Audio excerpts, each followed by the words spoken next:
Some grow Brussels sprouts here. Jeff Rose tends his vines.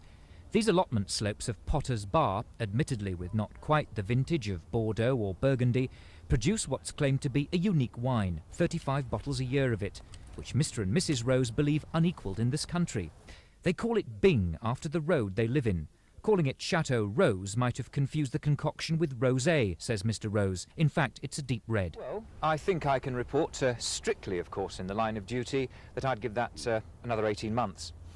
The council have taken a much more sober view of all this. They want to get rid of this vineyard and the rest of the allotments to make way for housing. What sort of housing, the Tory council won't say. The site could be worth £1 million to a private developer.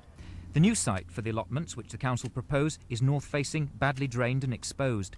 What angers the 100-strong allotment society is that a government inspector has already said there's no need for the allotments to move. I was quite frankly disgusted because as the result of the public inquiry and the inspector's very strong views that they shouldn't be moved, there was a meeting of a housing development committee on the 22nd of November last year where a councillor asked a council officer were the houses needed to fulfil the district plan, and the simple answer was no.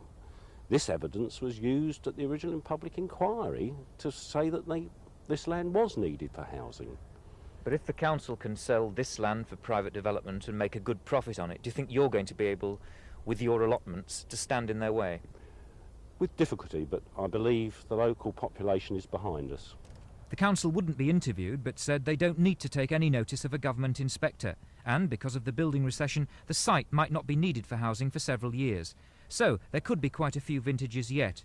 And Mr. Rose and the other allotment owners certainly have the bottle to fight for the Chateau Bing and the Brussels sprouts. Michael Wilson in Potter's Bar.